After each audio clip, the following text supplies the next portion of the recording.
I will tell you, I have been on a variety of antidepressants, and there is nothing that works better than a good classic film.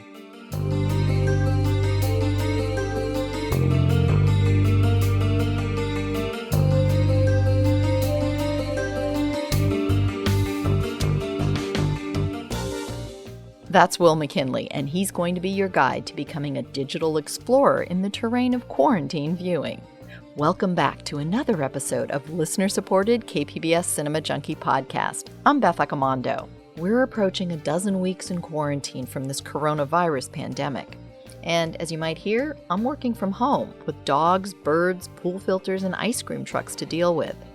If you're sheltering at home and starting to grow tired with what Netflix is offering, or maybe you need to cut back on expenses and are looking for something free, then Will McKinley has some suggestions. Will is a classic film lover, and yes, maybe even a little bit of a curmudgeon. I met him at the TCM Classic Film Festival years ago, and he's also a writer and a blogger. When this pandemic hit, and theaters were forced to close, and film festivals had to cancel or postpone their offerings, we began to talk about what we could watch from home.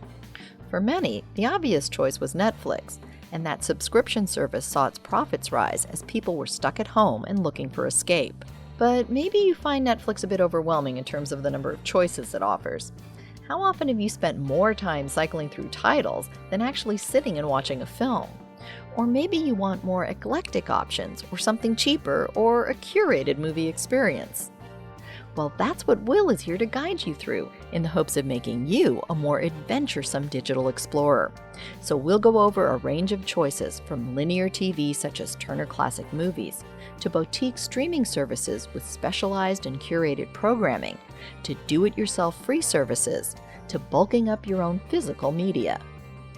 I need to take the first of 2 quick breaks, and then I'll be back to talk about movie options in pandemic times with Will McKinley.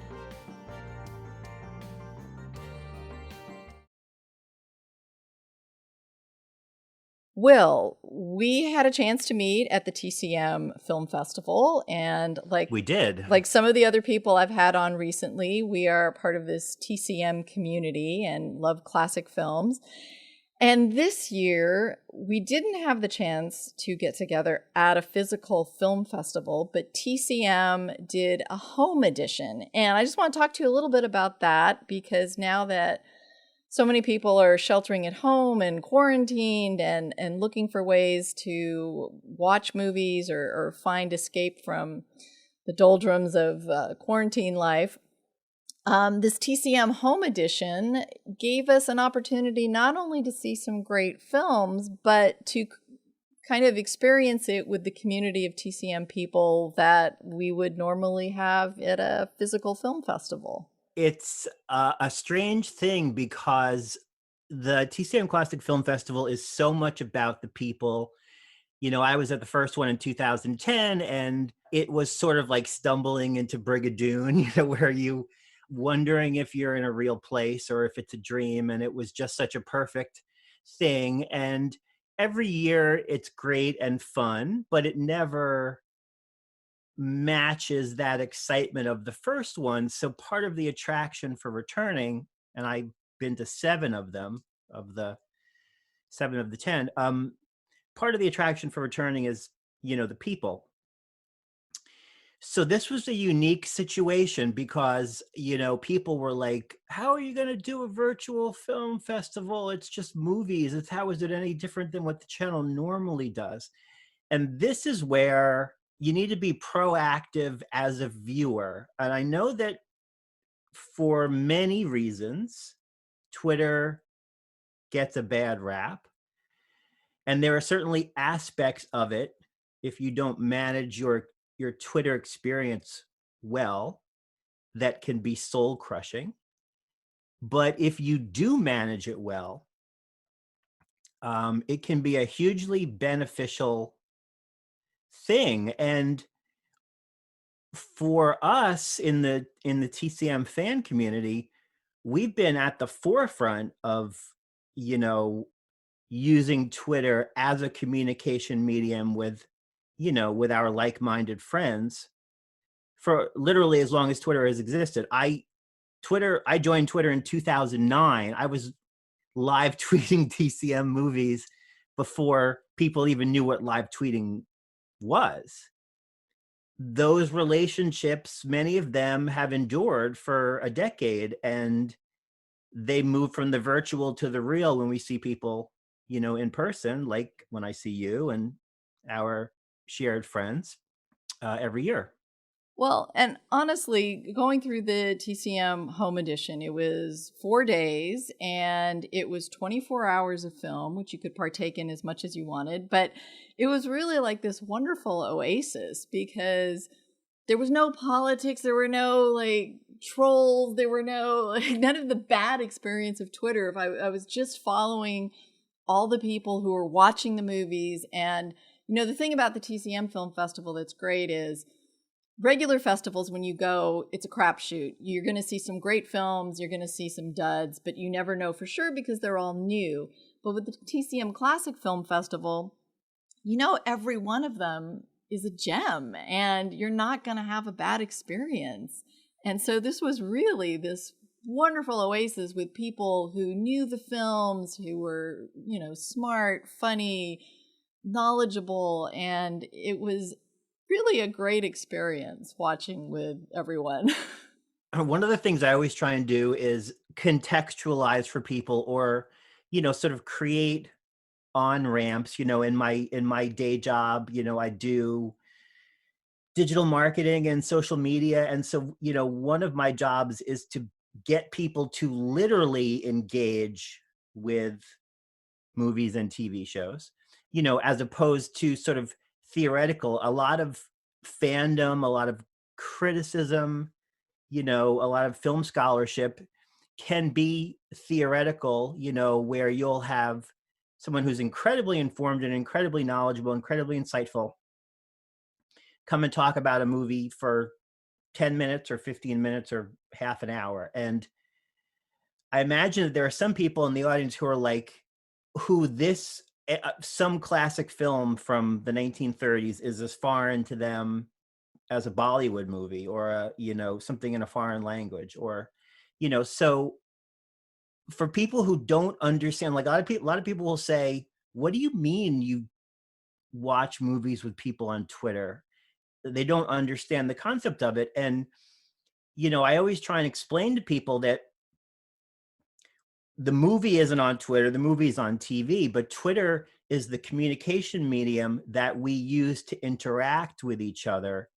And the way we do that is, you sign up for Twitter. You don't have to follow anybody. All you have to do is search for a hashtag that's the number sign with whatever thing that you want to talk about. And that's how we congregate. In the case of TCM, there's a hashtag called TCM Party that we use, and we have used since 2011.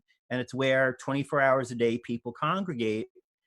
And these are in some cases, people who do nothing else on Twitter. They don't follow any newsmakers. They don't read anything else.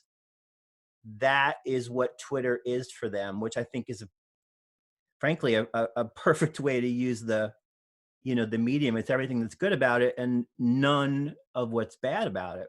It is a community that is, for the most part, politics free. And that is one of the great things about microcasting or micro targeting, or whatever term you want to use.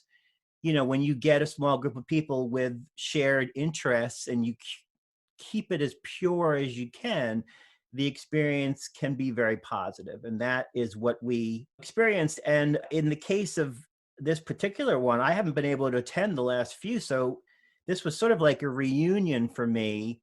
And it did feel like we were all congregating. One of our colleagues, Nora Fiore, who's the Nitrate Diva on Twitter, hosted a screening of a pre-code movie called Double Harness very early in the morning. So all of us were tweeting, getting up early to, go watch movies. And we were all there. And it was all the same friends that would have been gathered in that little theater in the multiplex on Hollywood Boulevard. So yeah, you can say, oh, it's not the same, but in some ways it is the same. And I think it's important right now, right, to focus on the positives.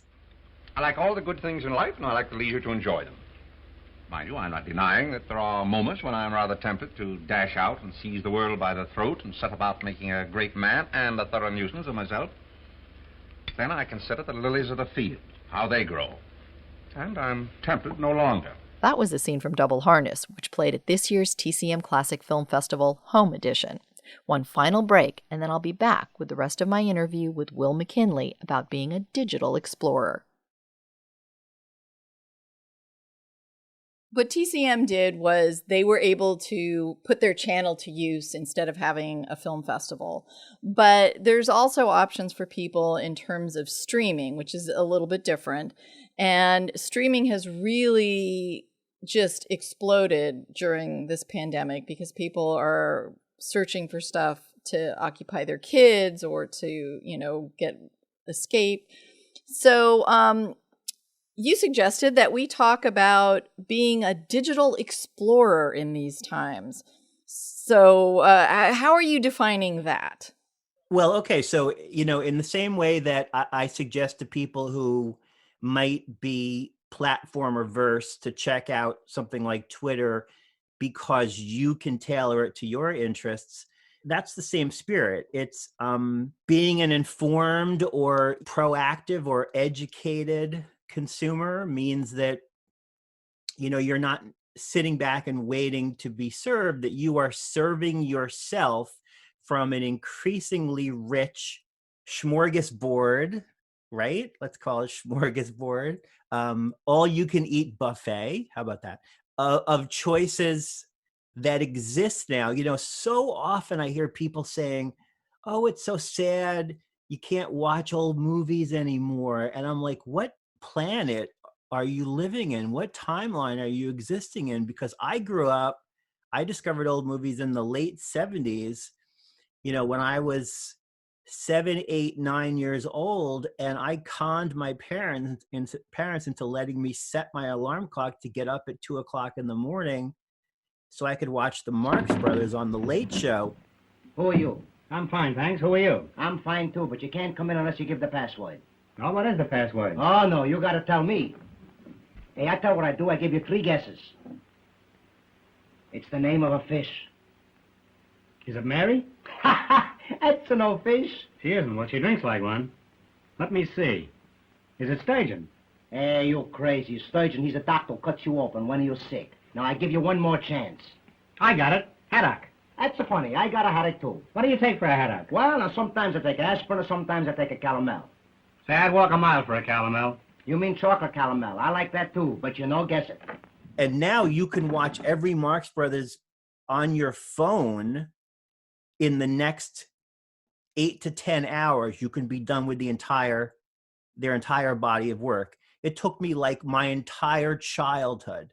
And I had to get up at 2:00 in the morning, and there was one that I kept falling asleep during, and I never saw it. And every time I would set my alarm and I would wake up and I would be like, this is the time I'm going to watch it. I have, 4 nieces who are all under age 21, and I tell them that, and they're like, when were you born? How old are you? The theory that, that classic film is less readily available today than it used to be, I think is completely false. And the TCM at Home Film Festival, I think really sort of like it encompassed all of the disruption that's happening right now in the what we'll call the TV viewing world, or in the living world. It was an in-person event that became virtual. TCM, although it is a linear channel, is experienced by an increasing percentage of its viewership as a streaming product, meaning that they're accessing it via a streaming service like YouTube with Live TV, or Hulu Live, or Sling TV, or one of these other like IPTV services, that are sort of duplicating what you used to get from a cable package, except they're doing it over the internet. And there was a huge component in this festival of non-professional, or let's say user-generated content. The TCM hosts were like checking in live from their apartments, with their cat and then they were interviewing each other, and there were even fans that were doing YouTube videos and Periscope videos, and and everybody that a month ago had no idea what TikTok is, all these people are on TikTok now. Like your uncle's on TikTok. It's like, this is part of this like paradigm shift that we are in the middle of, and it's been a slow roll for the last decade, but all of a sudden, because of this pandemic, we're seeing the paradigm shift like happening live, and that almost never happens. It's always so gradual that you never notice it, right? And now we're seeing it, we're living through it, because we're seeing all of our friends, family, neighbors who now have all of a sudden all this time on their hands are watching TV all day, or they're watching content on their TV set. The stats are like amazing. It's like streaming traffic to TVs has more than doubled just in the last month. And I am genuinely convinced that years from now, media historians will look back on this as as a turning point for this technology. Well, this being a potential turning point, you've broken this down into like 3 categories for the digital explorer, so to speak. You've mentioned streaming and linear, and then there's also physical media. So let's tackle this so that if people are interested in kind of maximizing their time while sheltering at home, they can explore as many different things as possible. So streaming is something that most people have heard of. So what are some of your recommendations for kind of how to tackle streaming services to kind of maximize your experience with that? Okay, so when people, when you'll say to somebody who's maybe not, necessarily, I don't know, experienced in this area or savvy, you'll say, streaming, and they'll be like, oh, like Netflix. And yes, Netflix is at this point, globally, like the biggest thing in streaming, but it is such a small part of what streaming is. And to make it even more complicated, there are like subcategories within streaming that I think some people aren't even aware of. Like, for example, you have the big 3, just like, how in TV there used to be the big 3 networks. In streaming, it sort of duplicates that. There's the big 3, and there's Netflix, Hulu, and Amazon. They're like the top 3 in terms of, content and traffic, and they've been around for, a decade or more. This is how most people experience streaming, but they all fall into a specific category, and that's subscription video on demand, SVOD. So that's something that you pay a monthly fee to subscribe to. That's not all streaming is. Streaming can also be a free streaming service like Canopy, which is available from many local libraries and universities and doesn't cost you anything if you have a library card or a student ID card. Streaming can also be these small little sort of boutique streaming services that get more into specialty content. A lot of people are like, oh, Netflix doesn't have any old movies, so whatever, I'm not going to spend the $12.99 a month. Well, then check out the Criterion Channel, which launched about a year ago and is $10.99 a month or $100 for the year. The more outlandish or silly the premise, the more attracted I am at trying to make art out of it. I do think as curators, we have a responsibility to show it all. How do you take a camera and capture visually something that is, in a sense, extraordinary about the world? You watch that movie and you don't see movies the same way anymore. Josh just comes up to me, he's like, I need you to cry. And I was like, okay. And I can do that. I have to go into this really dark place. You know, I don't do psychoanalysis. I do cinema.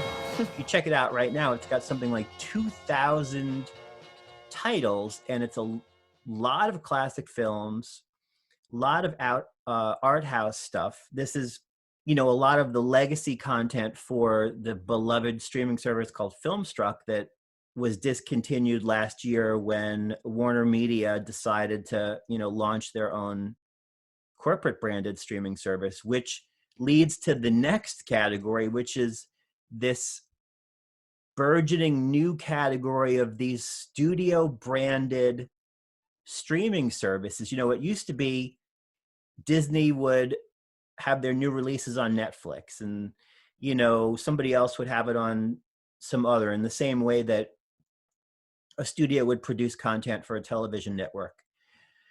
Well, the studios, remembered the old days before the antitrust lawyers made the motion picture studios no longer own movie theaters, as they did for, up until the 1950s.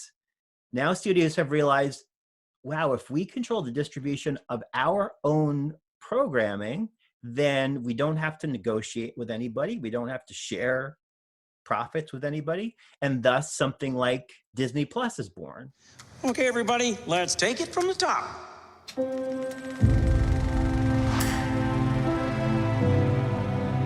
Something's happening. Something extraordinary.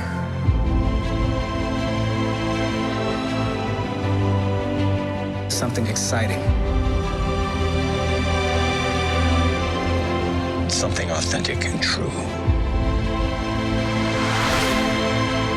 Everything changes now.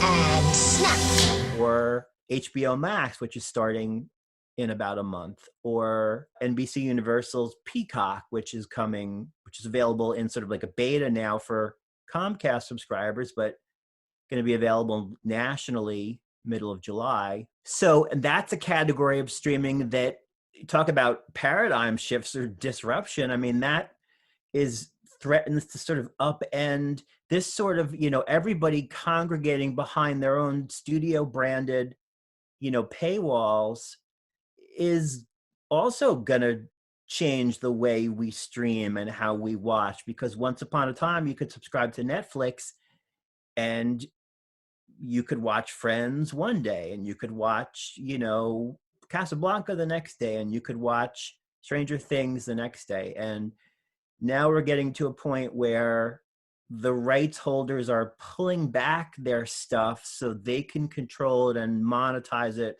for their own companies. And, these third-party entities like Netflix are increasingly all about their own original content that they're creating. So these are just a couple examples of the different types of streaming services. And then you have, even on top of that, another category that I think some people don't even realize exists, which is advertiser supported streaming. There are, in the last few years, there's been a gold rush in the creation of these completely free streaming services with commercials. And in some cases, it's content that's available to watch on demand, like you pick it. In other cases, it's linear streams that you're jumping into.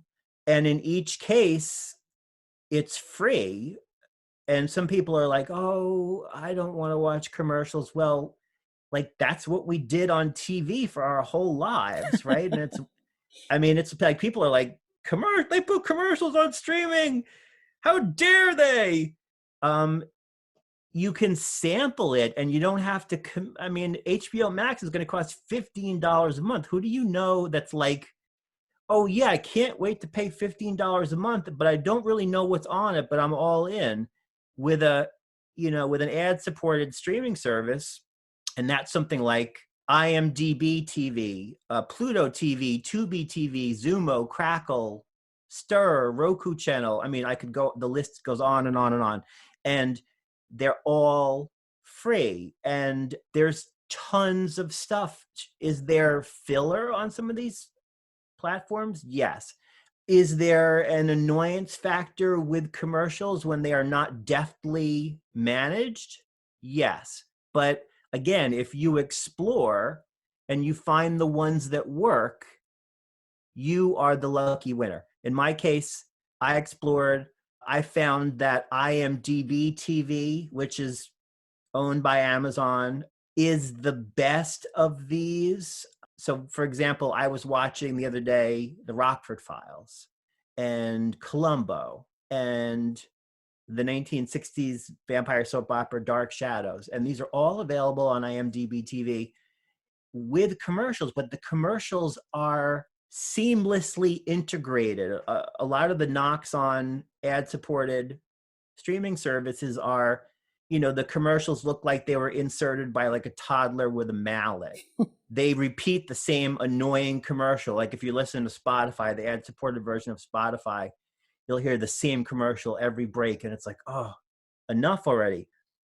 IMDb does a good job of duplicating the sort of broadcast experience of commercial insertion. Now that, again, this is a topic that most people would never even think, wow, that's a thing to think about, right? Well, and also the content you just mentioned are all television shows designed for commercial breaks. So it's actually like the authentic experience. It's completely authentic. Actually, in a strange way, it can feel more authentic. So I do have to sort of like, I don't know, backwards preface this by saying that I do look at classic film and classic television as very close cousins, for a number of reasons. And I don't make a distinction between watching James Garner in Support Your Local Sheriff or Murphy's Romance or whatever versus watching him in the Rockford Files. It feels the same to me. And in a weird sort of way, it feels more genuine with an ad or two placed in there. It's like the pace of it.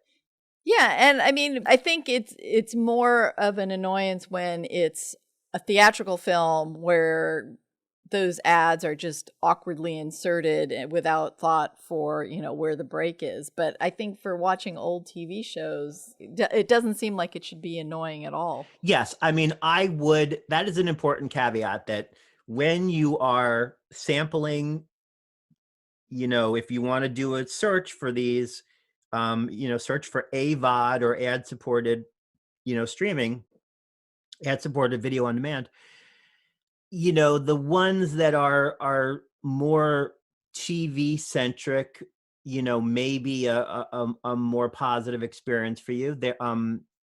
There are certainly plenty of movies that run on these things, but but then again, it's sort of like I'm reminded of how I experienced every single old movie until we got our first VCR for Christmas in 1980, which was with commercials and cut up and bad, like in some cases, bad prints that had been like sitting in the shelves of my local TV station since the Eisenhower administration, so it's great to be a sort of purist, but at a certain point, if I'm like, look, there's a movie you want to see, it's on now, it's free, every whatever 10 or so minutes you may have to endure a bit of a like sloppy ad break, but it's kind of how we used to do it anyway. The other thing right now is there are a lot of people who have lost their jobs or are unable to work. So if money is an issue, then finding some of these free streaming services, even if you have to put up with some ads, is an option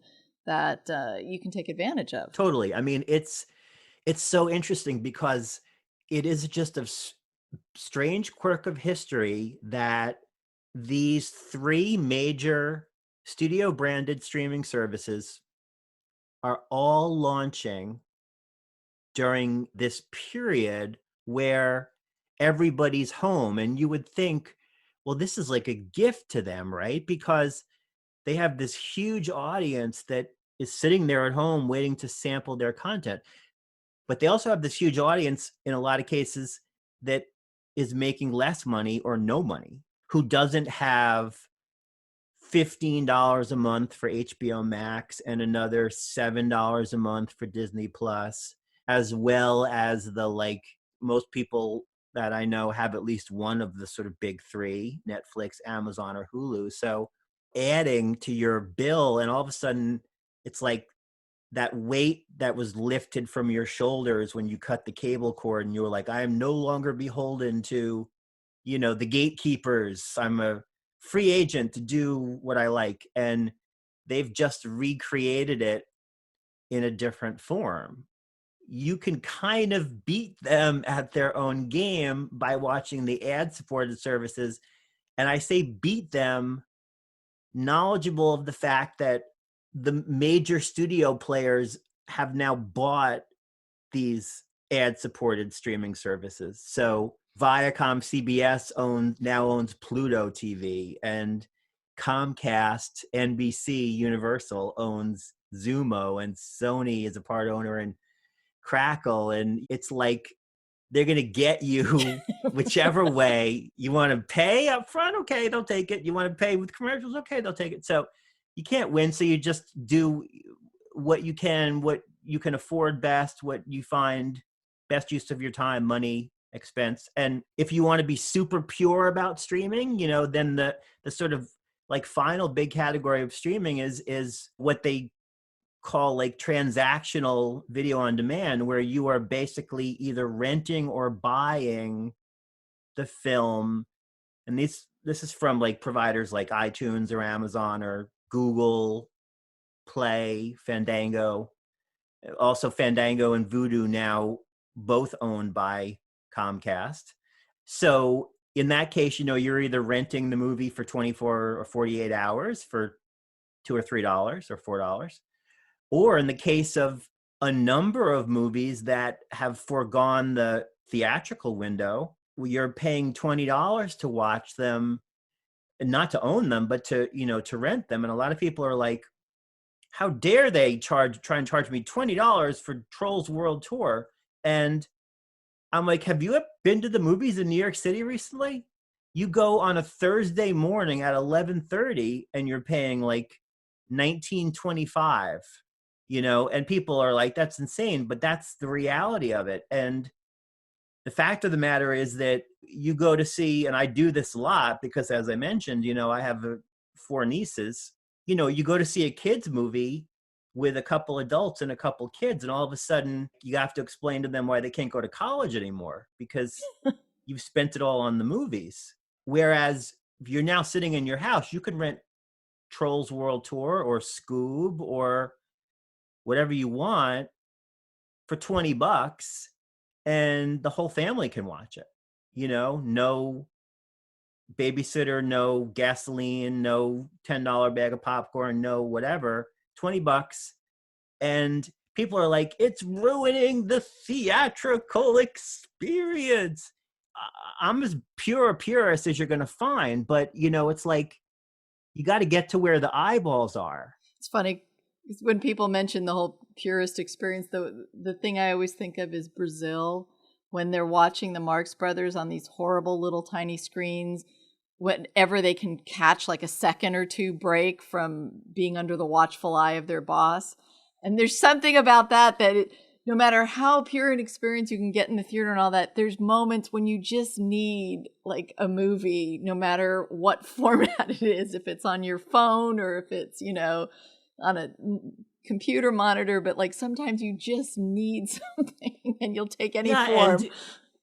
And it's like, there are so many, I mean, whatever, snobbery is always going to be part of the film experience. Even like with the TCM thing, there are some people who are like, I won't live tweet because it's disrespectful to the movie. You shouldn't be typing on your laptop while the movie's on, blah, blah, blah. And okay, I mean, whatever, there's a point to that. But I'll give you for instance, like my younger nieces, both of whom are under 13, do not understand why you see some movies in a building and some movies in your house, right? They do not perceive, they don't understand. Okay, so the older one maybe gets now the sort of like, the business behind it, right? But if I said to her, oh, that building that we go to every now and then. We're not going to go there anymore. We're just going to watch it at home. She could care less. You can weep for the lost children of the internet generation, or you can say this is a generation that is making their own way, and maybe studios or maybe studio theater chains need to do a better job of demonstrating why you should go to that building and pay $20 per person rather than sitting home in your house, everybody watching the same thing for $20. Now, you've also come up with kind of a subcategory of streaming that you call citizen streaming, or kind of do-it-yourself streaming.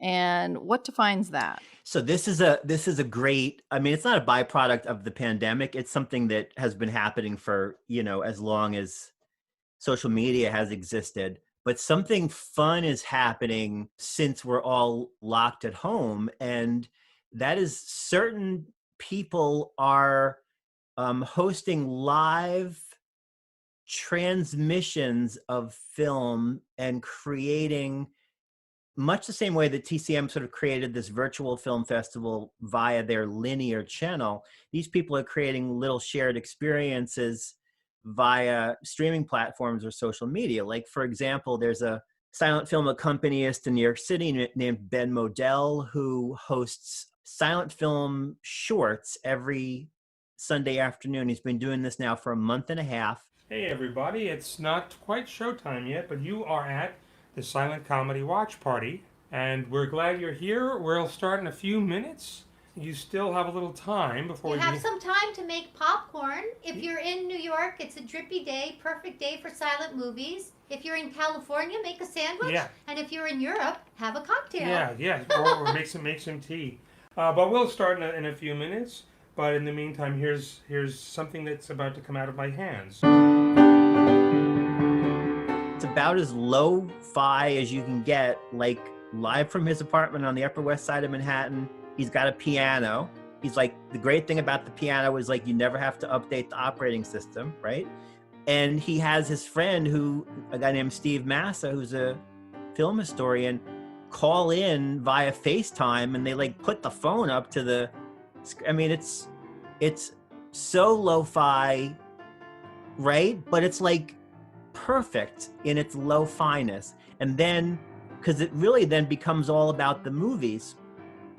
Like I tuned in yesterday, and he had 2 one-reelers and a 2-reeler, all from the 20s. The 2-reeler was a Charlie Chase 2-reeler called His Wooden Wedding, which was the funniest thing I've seen in like weeks. And I was watching some guy put it up on the wall of his apartment in New York City via YouTube. And this is while I'm sitting at a TV that has probably 1 trillion hours of accessible video content available to me literally on a voice command through my Alexa remote. And I'm watching a guy show movies on his wall.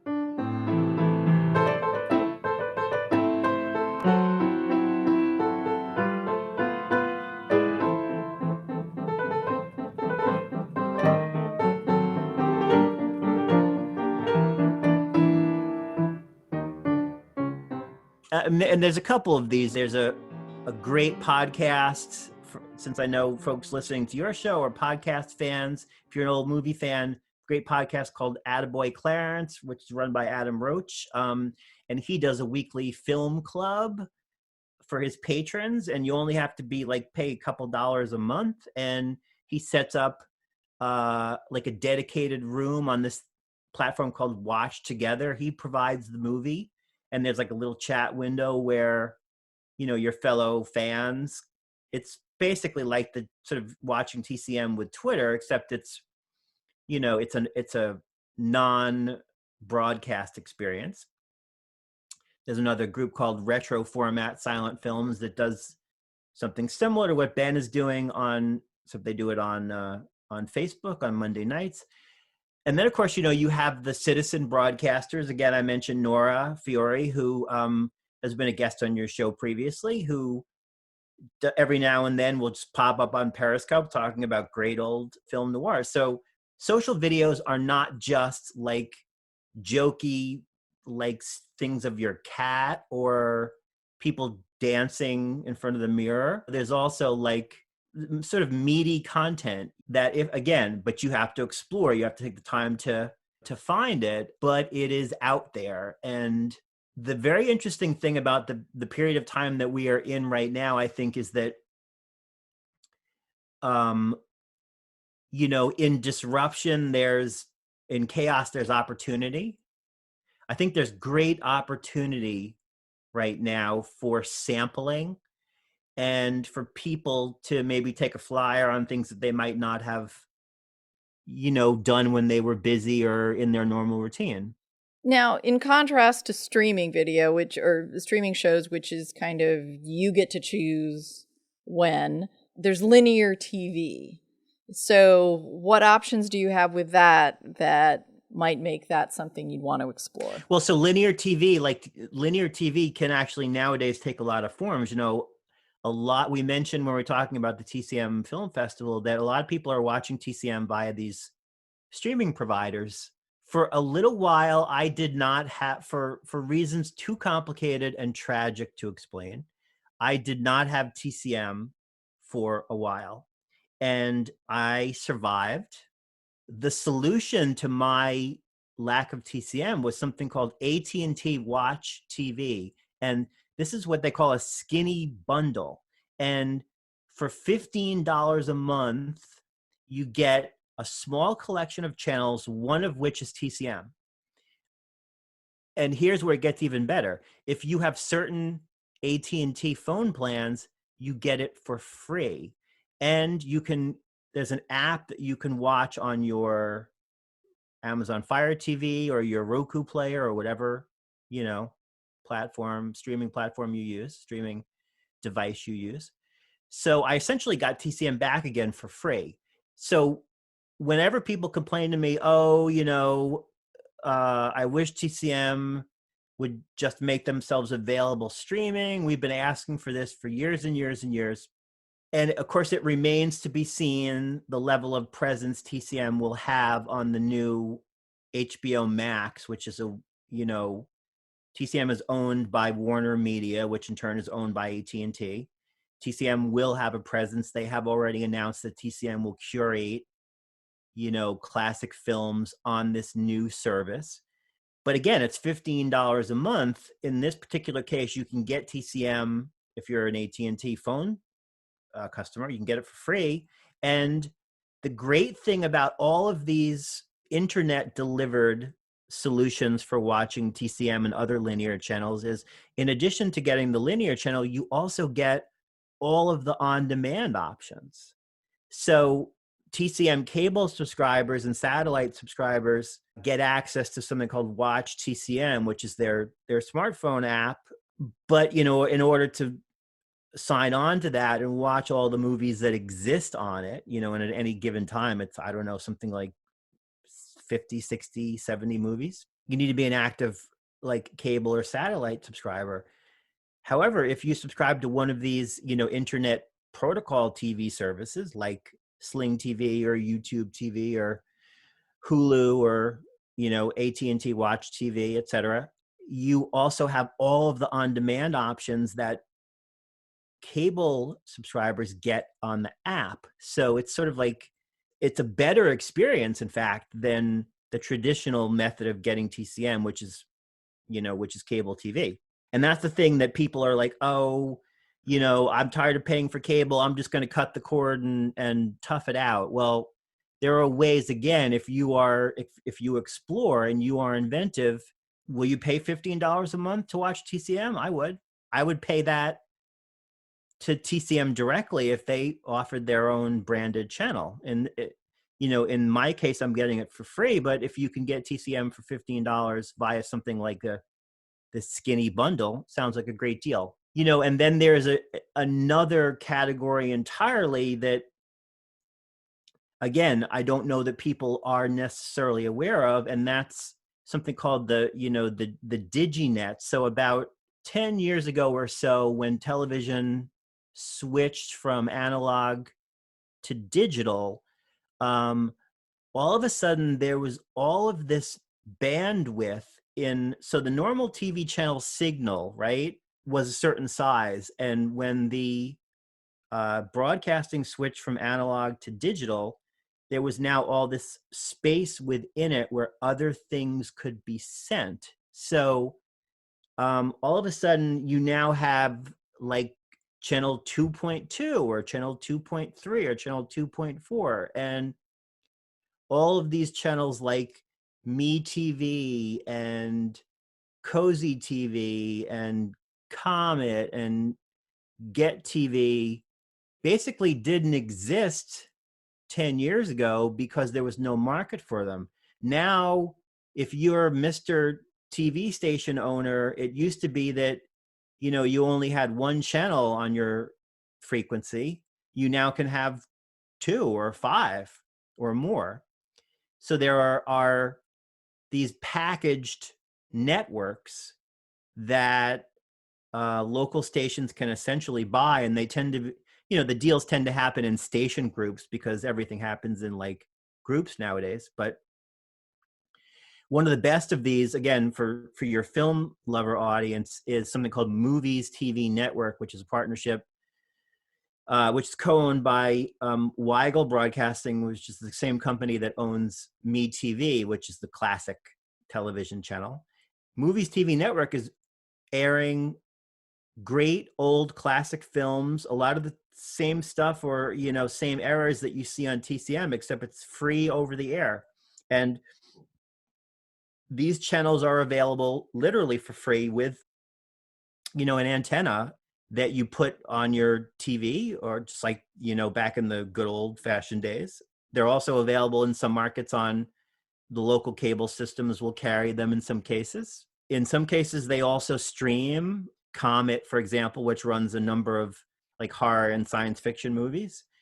They stream on the web. They stream on various of the ad-supported streaming services. So again, there are many different ways to you know, to watch these things. And then there's something called Lowcast, which is basically a service that aggregates all of the local channels available in your market, and you can watch it on your devices or your TV using an app. There is some debate. This has been tried before in recent years. And it has been, those entities no longer exist. So there is some debate whether what this company is doing, you know, is legal.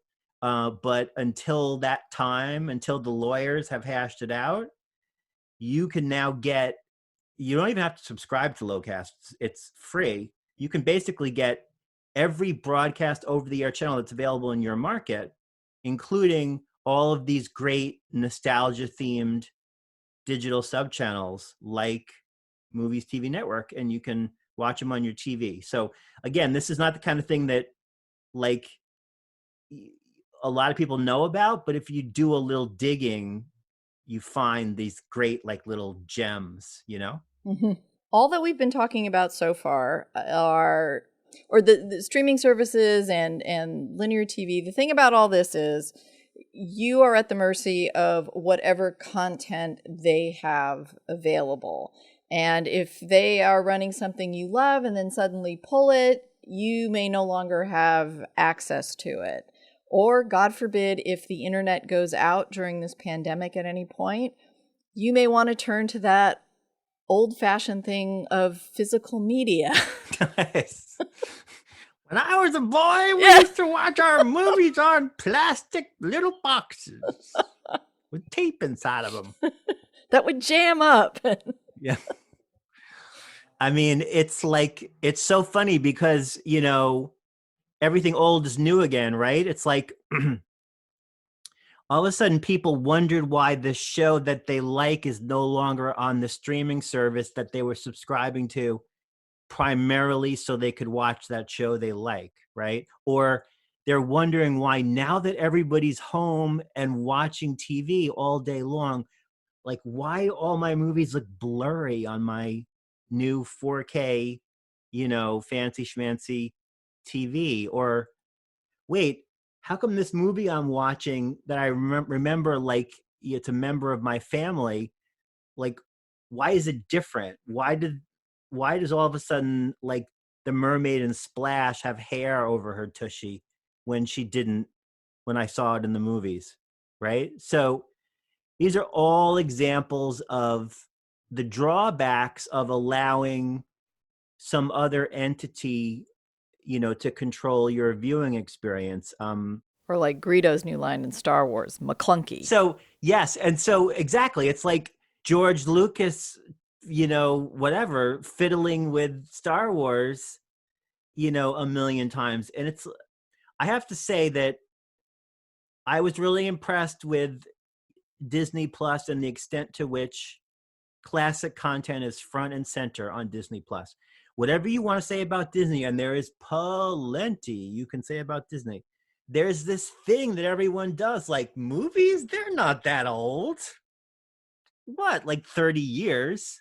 Disney acknowledges that movies have been around for a long time, and TV has been around for a long time, and there's value in that content. It's not meant to be ignored or hidden away or locked in vaults, never to be seen again. I'm looking at you. Universal, with the Universal and Paramount titles that have been sitting in your vault gathering dust. It's like you control the experience when you own the movie. I tweet about this a lot, and I have people who are like, whatever, physical media is grandpa technology. And I'm like, then bring me my slippers because I'm grandpa. The idea that you would pay, and no offense to Friends fans, right? The idea that you would pay $15 a month because Friends is on HBO Max when you can buy the entire series for $54 on Blu-ray. I don't understand that. I do not understand anything about that. And people are like, it's so convenient. And I'm like, you're putting a thing in a machine. It's not like you're sitting on a bike pedaling it so there's pictures on your screen, right? It's like, it's not that hard. And it is such a, it's an experience that you pay for once, you own forever. No one's ever going to come to your house and be like, sorry, you lost the rights to this, or sorry, we don't think you should see cartoon characters smoking, so we're going to borrow your DVDs and erase them, right? It's like, and you're like, oh, who cares about cartoon characters smoking? But you know what? It's like, this is a slippery slope. Whatever, covering Daryl Hannah's butt in Splash, or, cutting up the classic Disney animated features because there are things that are problematic for today's viewers, it's not a good thing. And it's just it's the same sort of like, people need to trust that when something exists, it exists and it's real and it has not been tampered with. And that goes for your news experience as a voter, your experience as a consumer, your experience as a viewer. So again, without getting on a soapbox too late, there's complete control when you own it. And it also always looks the same. It doesn't matter if you're watching it when all of your neighbors are watching TV or none of your neighbors are watching TV. And in the case of, there are all these like boutique labels that are doing such great things. And it's so much fun. It's like, when was the last time someone like wrapped up an iTunes file and gave it to you for Christmas, right? It's like, it's not the same as, people tweet out like old VHS copies of their favorite movies. And it's like, and we're all like, yeah, I've owned that movie like on 5 different formats. It's like a badge of honor, but it's also like a memento. It's like a personal relic of your life. You can remember who you were when you bought that like public domain VHS of It's a Wonderful Life from the like table on 42nd Street, you know, in the winter, right? It's like, sorry, I got a little, personal there, but it's like, this is what physical media does for us. It's like, it's part of our lives as film buffs. And I'm always like weirdly dismayed when I see that people have sort of kicked it to the curb, because of this sort of perceived convenience factor, Mm-hmm. I don't see it. Now, you are someone who really loves classic films, and I do. You see this pandemic as potentially having some hopeful moments for maybe getting more people to jump on that bandwagon. I do. I see so many people on social media, and I'm sorry for beginning every answer with that, which implies that I don't do anything but sit in front of my laptop, which is entirely true. But anyway, I see so many people on social media, and they're like, I just got my kid to watch Singing in the Rain. Or, we have a mutual friend who posts videos of his like 2-year-old daughter, like watching Godzilla movies. And I'm like, oh, this is like, why I would consider only reason I would consider having children is to indoctrinate them. Right. But so you have this opportunity now in a lot of cases where you have captive audiences. People are like, why is the only time of the year that people watch old movies? Why is it holidays, right? It's like, that's the only time of the year where you see old movies on TV. It's the only time where certain people watch them. And there's two reasons for that. One is that holidays make people sort of generally nostalgic, right, for the past and family traditions, which can include viewing traditions from past, generations. But you also have a captive audience, right? So, if everybody's sitting around, rather than arguing about politics, you can put on Miracle on 34th Street, right, on Christmas Eve. And that same sentiment, that same thing, the same reason that people watch the 10 Commandments on Palm Sunday or whatever, I think can carry over to this moment in history now. You have captive audience members, very, very possibly in your home, in your apartment, who are willing to try stuff. Like when your refrigerator is bare, right? You will eat things you would never have imagined. And you're like, oh, that's pretty good. Show your kids, your significant others, your whomever, some of the old stuff that you like, or better yet, just sort of, rather than making a thing of it, right? Where it's like, kids sit down, we're going to watch, something that's educational or that, whatever that mommy or daddy likes, which is an immediate reason to dislike it. If it's just on and it's a presence and they see you enjoying it and how important it is to you, this kind of thing can sort of, I don't know, seep into their heads, their hearts, whatever, like almost via, osmosis. And it's a great way. This is a very, very unique opportunity. When will be hopefully never again will we have family members, significant others, etc., sort of locked up with us for long periods of time. This is an opportunity to share the things you love with them, but whatever, low key, don't oversell it. Don't like try too hard or make it a thing. Just, have it sort of be on and share it or turn it into a game. It's like, how many different versions of Little Women can we watch in the same day? Right. And it's like, and the carrot at the end of the stick is they get to watch the new one, right? Because everybody wants to watch the new thing. But in the process, they're going to watch maybe the 30s one and the like Elizabeth Taylor one and whatever. And, and you can turn it into a game. There's lots of different ways you can do it. All I'm saying is that, like, you don't sit around, watch that tiger show on, I'm not judging you. I'm not. But it's like there's so much great stuff you could watch. Don't just watch whatever, the junk food. Watch some good, like wholesome, some good, healthy, vitamin-filled classic films. So what would be your kind of parting words for the digital explorer in the coronavirus pandemic? First of all, number one, keep the faith.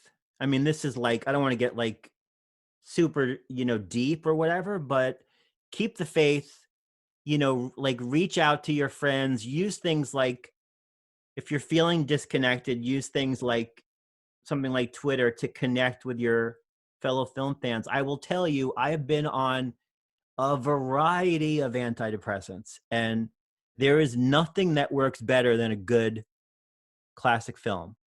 And if you're sharing it with other people who feel the same way, and you're like, oh my God, look at that crazy hat. Or is that a doctor smoking in the hospital? I mean, it's like, this is fun. And it's for some of us, like finding these people that have always loved the same things that you have always loved can be a life-altering experience. So I encourage you to do that, like reach out to your fellows via the technology that exists and share these things with them, and, give yourself a treat and watch something super creative, stylish, fun. It's like, this is what life is all about. And if people are interested in following you or finding the things you write about, where can they find your work or find you? The best way to find me is on Twitter at Will McKinley, WILLMCKINLEY, at Will McKinley. And I am always up for a great chat about classic films or classic television. Not super knowledgeable about the Tiger Show, but everything else I'm good on. So please reach out, and say hello. All right. Well, I want to thank you very much for directing people to some ways to find maybe new options during their stay at home and binge watching. Excellent. Thank you so much for having me, Beth. Always a pleasure.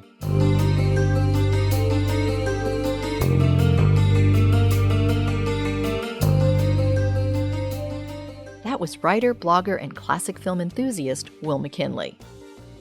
Next up on Cinema Junkie, I'll delve into pandemic films so we can address all our fears and anxieties about the current pandemic we're dealing with. And later, I'll speak with the Doctor of the Dead about which is worse, coronavirus or a zombie plague. Till our next film fix, I'm Beth Accomando, your resident Cinema Junkie.